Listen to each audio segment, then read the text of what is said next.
मंजिलें उन्हें नहीं मिलती, मंजिलें उन्हें नहीं मिलती जिनके ख्वाब बड़े होते हैं। मंजिलें उन्हें नहीं मिलती जिनके ख्वाब बड़े होते हैं, बल्कि मंजिलें उन्हें मिलती है जो जिद पर अड़े होते हैं। जी हाँ, जो जिद पर अड़े होते हैं। तो आइए फिर से आप सभी का एक बार जोरदार स्वागत एवं हार्दिक हार्दिक अभिनंदन है आपके अपने ही इस YouTube चैनल रोजगार संग विपिन में। जी हाँ, हम और दिन की भांति आज भी प्रैक्टिस सेट लेकर के आप सबके बीच हाजिर हैं। आज हम 2024 में पूछे गए SSC GD के हिंदी के बहुत ही महत्वपूर्ण प्रश्न करने वाले हैं। तो आइए फटाफट बिना देरी किए हुए चलते हैं सवाल के सॉल्यूशन की तरफ, अगले सवाल की तरफ चलते हैं।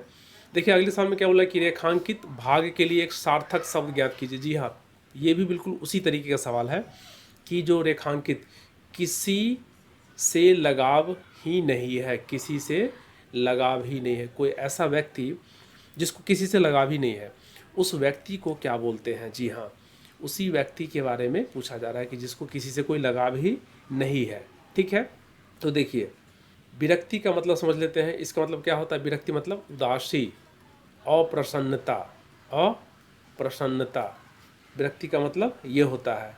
इसका मतलब विमुखता भी होता है, विमुखता। ठीक है, विरक्ति है, उदास है, अप्रसन्न है, विमुख है, नाराज है। तो ये तो इसका आंसर होगा नहीं। अब हम लिप्सु की बात करें अगर ऑप्शन बी की, तो लिप्सु का क्या मतलब होता है वो देखिए। इसका मतलब होता है लोभी। लिप्सु का मतलब क्या होता है? लोभी, लालची। ठीक है, लोभी और लालची। अब देखें अलगाववादी, इसका क्या मतलब होगा? इसका मतलब होता है अलगाववादी मतलब विरोधी, किसी समूह से अलग हो जाना, किसी समूह से अलग हो जाना, अलग हो जाना, इसको क्या बोलते हैं? अलगाववादी। ठीक है, तो ये भी हमारा ऑप्शन नहीं होगा, ये भी नहीं होगा और ये भी नहीं होगा। देखिए निर्लिप्त, लिप्त मतलब क्या होता है? किसी भी चीज़ में लीन होना, मतलब उससे जुड़ा रहना। लेकिन यहाँ पे नी लग गया, नी का मतलब ही होता है नहीं, मतलब निर्लिप्त, किसी से लगाव नहीं है। अगर यहाँ पे लगाव नहीं है इसका मतलब वह निर्लिप्त है, निर्लिप्त है। तो यही वो सबसे सटीक हमारा शब्द है निर्लिप्त, जिसका मतलब ही होता है किसी से लगाव ही नहीं है, किसी से लगाव का नहीं होना। ठीक है, चलिए अब नेक्स्ट। इसमें देखिए पूछा जा रहा है कि उचित पर्यायवाची शब्द का चयन कीजिए। जी हाँ, पर्यायवाची शब्द पूछा जा रहा है। अब है यह तो काफ़ी खाली स्थान, आसान प्रश्न है। आसान के लिए पर्यायवाची शब्द हमको ढूंढना है। जी हाँ, हमको यहाँ पे आसान के लिए पर्यायवाची शब्द ढूंढना है। ठीक है, तो आसान का मतलब क्या होता है? आसान का मतलब होता है सरल। आसान का मतलब क्या होता है? सरल होता है, सरल। और यहाँ पे देखिए ऑप्शन बी में दिया हुआ है सरल, और यही इसका क्या होगा? पर्यायवाची शब्द हो जाएगा। अब देखिए यहाँ पे क्या है दिया हुआ? शांत मतलब क्या होता है? शांत होता है, स्थिर होता है। शांत का मतलब स्थिर होता है। ठीक है, तो ये हमारा ऑप्शन होगा नहीं। जाहिर, जाहिर का मतलब क्या होता है? स्पष्ट होता है जी, स्पष्ट। जाहिर है, जग जाहिर है मतलब स्पष्ट है, साफ है। ठीक है, साफ है, स्पष्ट है, ये होता है जाहिर। और अंगना तो समझते ही हैं, अंगना मतलब क्या होता है? आंगन। तो यह भी इसका सही पर्यायवाची नहीं है। तो हमारा सबसे सटीक पर्यायवाची जो होगा आसान का, वो क्या होगा? सरल। ठीक है, तो यह हमारा बी आंसर हो जाएगा। चलिए अगले सवाल की तरफ चलते हैं। इसमें क्या पूछा जा रहा है कि गलत बर्तनी ज्ञात कीजिए। जी हाँ, गलत बर्तनी ज्ञात करने के लिए बोला जा रहा है। श्रुति की दुख भरी कहानी सुनकर मेरी आंखों से आंसू बहने लगे, मेरे आंखों से आंसू बहने लगे।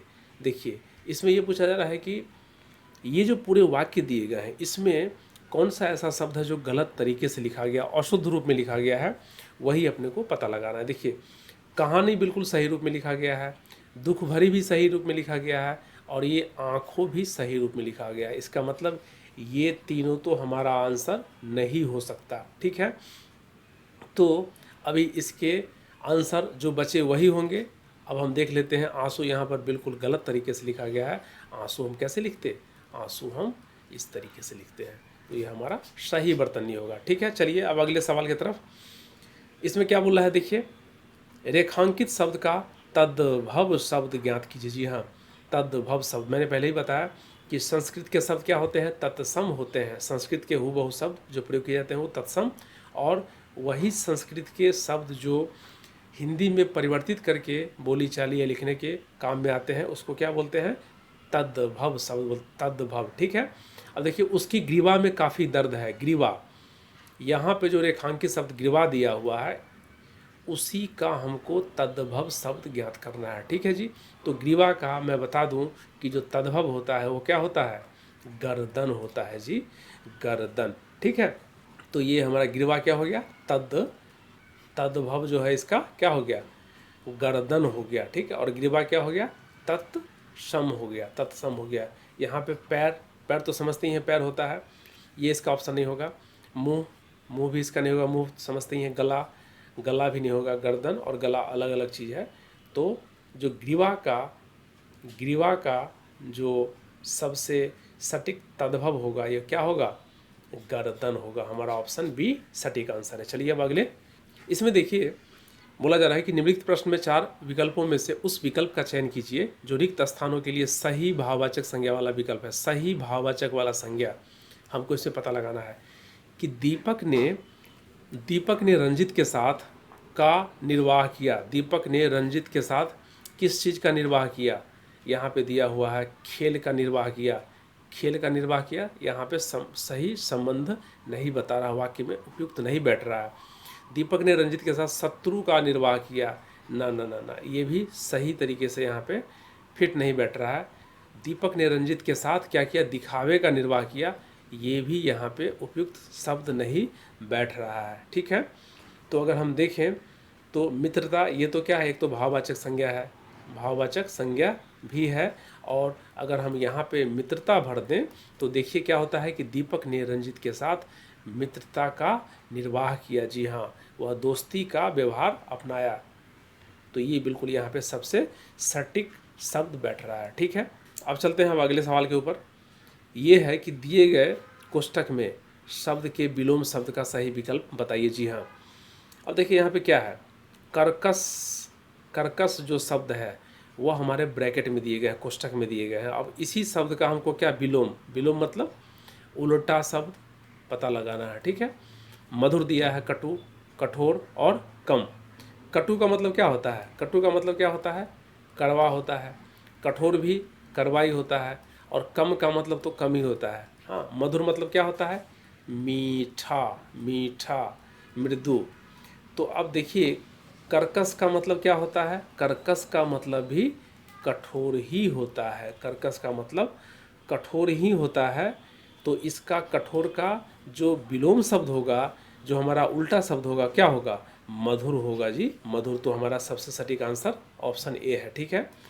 ये और ये ऑप्शन ये गलत होगा। ठीक है। चलिए अब अगले सवाल की तरफ। इसमें देखिए कि 4 प्रश्नों में से उस विकल्प का चयन करिए कि दी गई लोकोक्ति, यहाँ पे लोकोक्ति का हमको सही अर्थ बताना है। ठीक है। 4 दिन की चांदनी फिर अंधेरी रात। 4 दिन की चांदनी और फिर अंधेरी रात का मतलब क्या होता है, 4 दिन की चांदनी और फिर अंधेरी रात का मतलब होता है कि सुख का समय बहुत थोड़े दिन ही रहता है। जी हाँ, इसका सबसे सटीक जो अर्थ है वो ये है कि सुख का समय बहुत थोड़े दिन के लिए आता है।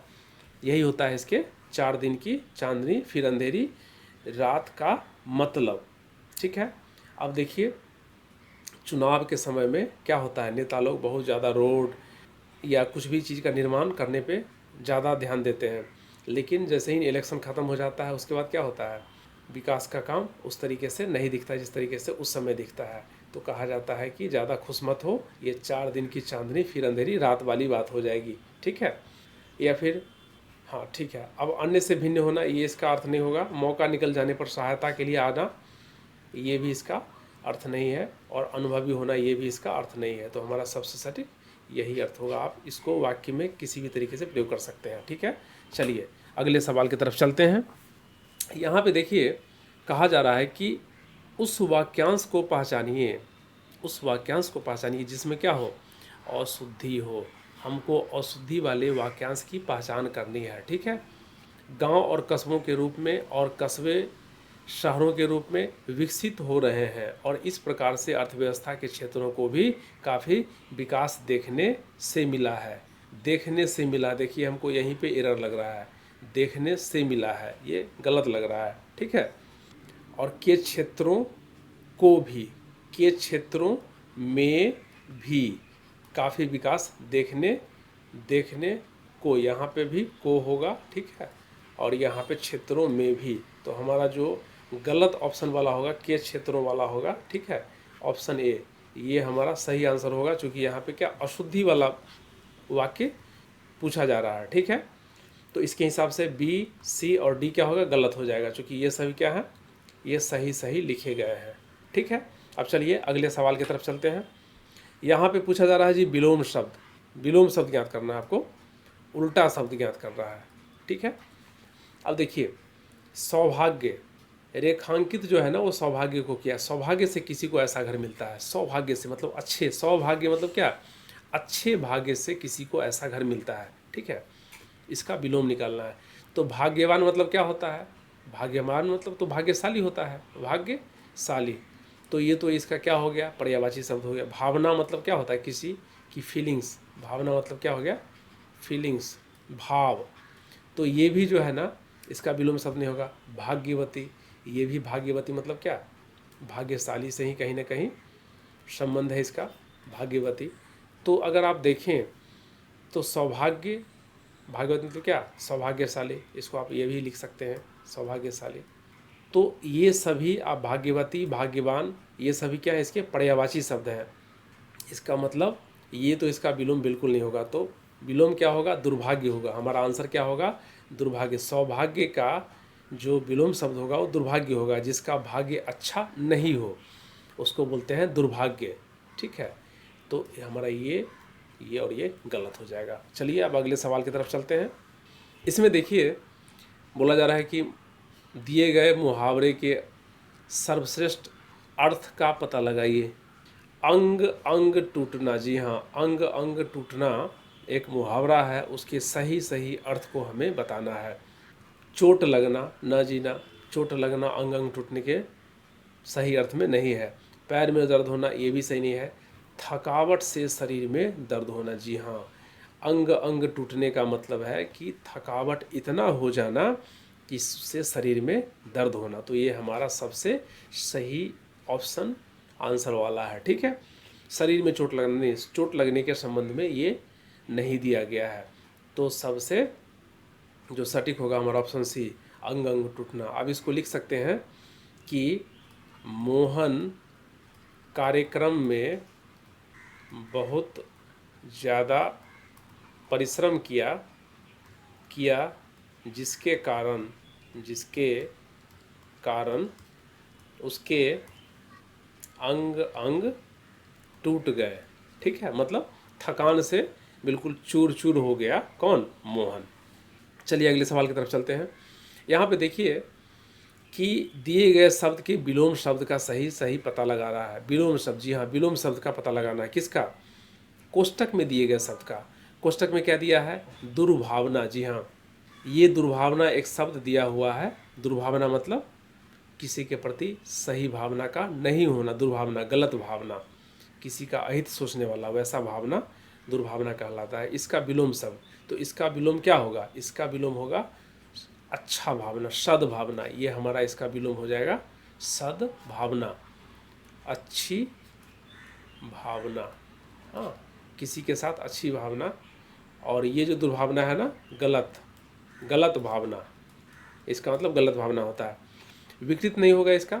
विकृत का मतलब क्या होता है, किसी कारण से किसी भी चीज़ की आकृति अगर टेढ़ी मेढ़ी हो या फिर थोड़ा ऊपर नीचे हो जाए, इसको बोलते हैं विकृत, यानी कि इसको बेढंग बोल सकते हैं, बेढंग, ठीक है। दुष्कामना मतलब क्या होता है, दुष्कामना भी दुर्भावना का ही पर्यायवाची शब्द है, यह भी इसका आंसर नहीं होगा। दुष्कामना मतलब ही होता है दुर्भावना।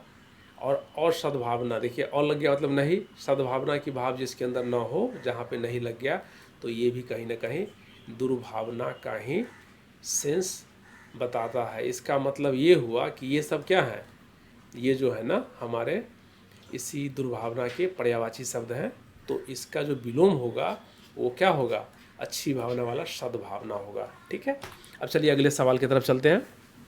अगले सवाल में बोला है कि रेखांकित शब्द का तद्भव शब्द ज्ञात कीजिए। जी हाँ, तद्भव शब्द, तत्सम तद्भव तो आप जानते ही पहले से। तो तद्भव शब्द ज्ञात करना किसका? रेखांकित। रेखांकित बोले तो त्वम, त्वम को क्या है यहाँ पे रेखा द्वारा अंकित किया गया है। त्वम मेरे भाई हो, तो इसका तद्भव क्या होगा? त्वम मतलब क्या होगा? तुम होगा जी, तुम।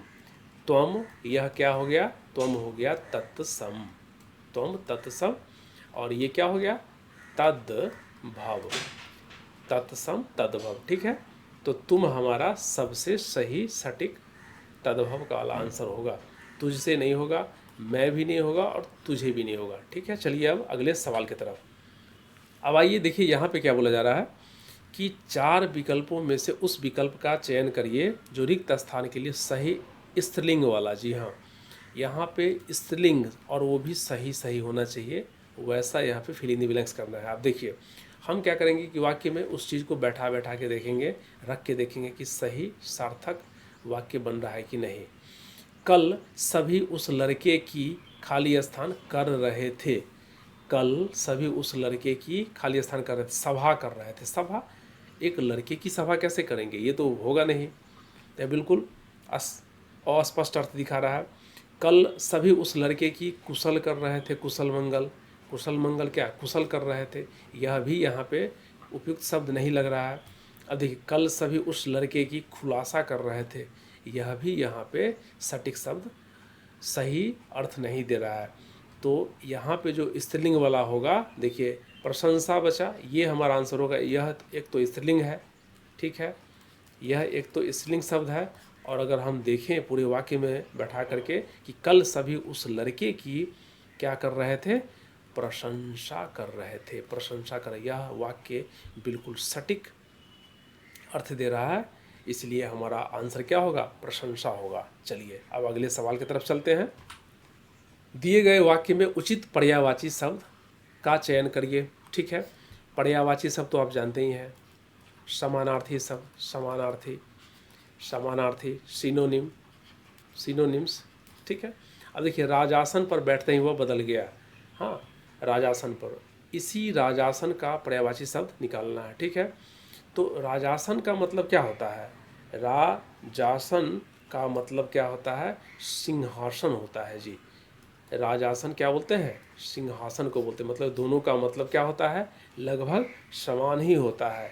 तो यही इसका पर्यायवाची होगा और ये हमारा सबसे सटीक आंसर होगा। देखिए भास्कर का मतलब क्या होता है? सूर्य भगवान का नाम भास्कर है। ठीक है, सूर्य भगवान का नाम ही भास्कर है।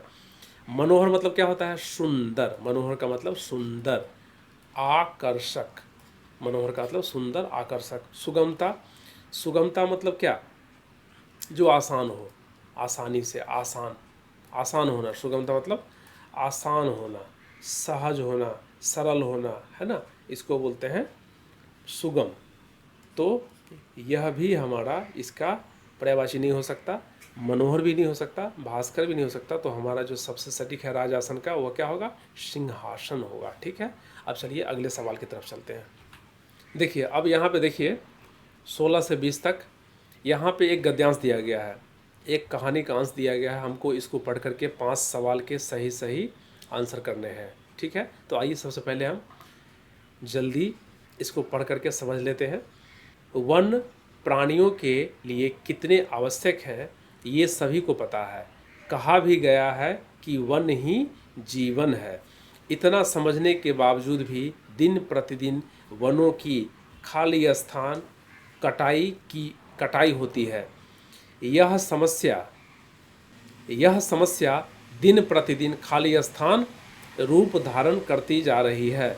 जंगल मूल रूप से भूमि का एक टुकड़ा है जिसमें बड़ी संख्या में वृक्ष और पौधों की विभिन्न किस्में शामिल हैं। प्रकृति की ये खूबसूरत रचनाएं खाली स्थान की विभिन्न प्रजातियों के लिए घर का काम करती है। जंगल पृथ्वी के पारिस्थितिक तंत्र का एक अनिवार्य हिस्सा है। वे ग्रह की खाली स्थान को बनाए रखने में मदद करते हैं, वातावरण को शुद्ध करते हैं, वाटरशेड की रक्षा करते हैं। वे जानवरों के लिए एक खाली स्थान, आवास और लकड़ी का एक प्रमुख स्रोत है जो कि हमारे दिन प्रतिदिन जीवन में उपयोग किए जाने वाले कई उत्पादों और उत्पादों के उत्पादन के लिए उपयोग की जाती है। ठीक है, तो ये हमारा, आप मोटा मोटी इतना तो समझ ही गए होंगे कि यहाँ पे जंगल के बारे में बात किया जा रहा है। ठीक है, जंगल और उसमें जो हमारे वन प्राणियों के लिए कितने आवश्यक हैं, जो हमारे वहाँ पे रहने वाले जीव जंतु हैं जंगल में, उसके बारे में ध्यान आकर्षित किया जा रहा है। तो आइए हम चलते हैं सवाल की तरफ। सबसे पहला सवाल है, देखिए कि इतना समझने के बावजूद भी दिन प्रतिदिन वनों की खाली स्थान कटाई होती है। जी हाँ, अब यहाँ पे देखें कि इतना समझने के बावजूद भी दिन प्रतिदिन वनों की क्या हो रही है, मज़ेदार कटाई होती है। जी ना, दिन प्रतिदिन वनों की मज़ेदार कटाई हो सकती है क्या? वन काटना क्या है, मज़ेदार बात है? नहीं, तो यहाँ पे ये सटीक नहीं होगा। दिन प्रतिदिन वनों की आवश्यकता अनुसार कटाई होती है, ये भी यहाँ पे मतलब इतना समझने के बावजूद भी दिन प्रतिदिन आवश्यकता अनुसार कटाई, यह भी यहाँ पे सही अर्थ नहीं दे रहा है। और इतना समझने के बावजूद भी दिन प्रतिदिन वनों की कम से कम कटाई होती है, यह भी यहाँ पे वाक्यांश के हिसाब से सही अर्थ नहीं दे रहा है। तो देखिए होगा क्या, यहाँ पे होगा अंधाधुंध। अगर आप पढ़ के देखें तो सबसे सटीक अर्थ देने वाला शब्द यही है कि इतना समझने के बावजूद भी दिन प्रतिदिन वनों की अंधाधुंध कटाई होती है। अब चलिए अगले सवाल पे। यह समस्या दिन प्रतिदिन खाली स्थान रूप धारण करती जा रही है। ठीक है, वन कटाई की जो समस्या है वो दिन प्रतिदिन खाली स्थान रूप धारण करती जा रही है। ठीक है, तो यहाँ पे अगर देखें दिन प्रतिदिन रूप धारण कर रही है, क्या साधारण रूप धारण कर रही है? नहीं नहीं, ये नहीं होगा। सामान्य रूप धारण कर रही है, यह भी साधारण से मिलता जुलता चाहिए, यह भी नहीं होगा। और यह समस्या दिन प्रतिदिन नया रूप धारण, नहीं, ये भी नहीं होगा। तो यह समस्या दिन प्रतिदिन क्या हो रहा है, विकराल रूप धारण कर रहा है। जी हाँ, विकराल विराट रूप धारण करती जा रही है। ठीक है, अब चलिए अगले सवाल की तरफ। प्रकृति की ये खूबसूरत रचनाएं की विभिन्न प्रजातियों के घर का काम करती है। प्रकृति द्वारा जो जंगल को बनाया गया है, जंगल, और वहाँ पे जो हमारे वन्य प्राणी रहते हैं, वह क्या है, वन्य प्राणियों के लिए हमारा जो जंगल है वह उसके लिए निवास स्थान का काम करता है, घर का काम करता है। ठीक है, तो देखिए अगर हम यहाँ पे देखें कि ये खूबसूरत रचनाएं नदियों की विभिन्न प्रजातियों के घर का काम करती है, जानवरों के विभिन्न प्रजातियों के लिए, उसके बाद पहाड़ों के विभिन्न प्रजाति, मनुष्यों के विभिन्न प्रजाति के लिए। तो यहाँ पे क्या होगा, यहाँ पे जानवरों के बारे में बात की जा रही है। पहले ही दिया हुआ है कि वन प्राणियों, वन प्राणी में कौन, वन प्राणी कौन होते हैं, जीव जंतु होते हैं। तो देखिए नदियों यहाँ पे नहीं होगा, पहाड़ों नहीं होगा, मनुष्य नहीं होगा, सबसे सटीक आंसर हमारा क्या होगा, जानवरों की। प्रकृति की ये खूबसूरत रचनाएं जानवरों की विभिन्न प्रजातियों के लिए क्या करती है, घर का काम करती है। अब चलिए अगले सवाल पे चलती है। वे ग्रह की खाली स्थान को बनाए रखने में मदद करते हैं। वे ग्रह की क्या बनाए रखने में, ग्रह की यहाँ पे आवश्यकता नहीं, ये गलत होगा। विश्वसनीयता, ग्रह की विश्वसनीयता क्या हो सकती है, ये भी यहाँ पे गलत होगा। वे ग्रह की गहराई बनाए रखने में, जी नहीं, ये भी नहीं होगा।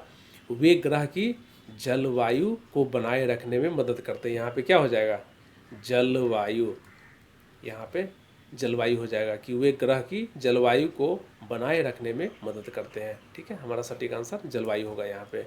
अब चलिए इस सेशन का सबसे अंतिम सवाल, 20वां सवाल। चलिए, वे जानवरों के लिए एक खाली स्थान आवास और लकड़ी का एक महत्वपूर्ण स्रोत है। वे जानवरों के लिए क्या खाली स्थान आवास और लकड़ी का एक प्रमुख स्रोत है। तो के लिए कभी कभी, कभी कभी, कभी कभी तो यहाँ पे बिल्कुल सही अर्थ नहीं दे रहा है। मानव निर्मित, वे जानवरों के लिए एक मानव निर्मित आवास और लकड़ी, न मानव निर्मित की तो यहाँ बात ही नहीं है। वे जानवरों के लिए एक शारीरिक आवास, शारीरिक आवास का कोई यहाँ पे संबंध ही नहीं, अर्थ ही नहीं है। तो क्या हो जाएगा, वे जानवरों के लिए एक प्राकृतिक आवास। जी हाँ, यहाँ पे प्राकृतिक आवास यानी कि प्रकृति द्वारा जो बनाया गया आवास है, और लकड़ी का एक प्रमुख क्या है, स्रोत है। तो इस तरीके से हमारा 20वां सवाल भी समाप्त हो गया। आप सभी को ये सेशन कैसा लगा आप मुझे ज़रूर बताइएगा कमेंट्स करके, और इसमें अगर कुछ भी आपको अलग से किसी चीज़ के बारे में व्याख्या चाहिए तो मुझे उसके बारे में ही अवगत कराइएगा। हम लोग फिर से मिलेंगे अगले नए सेशन में बहुत ही जल्द। तब तक के लिए आप सभी का बहुत बहुत धन्यवाद। Thank you so much.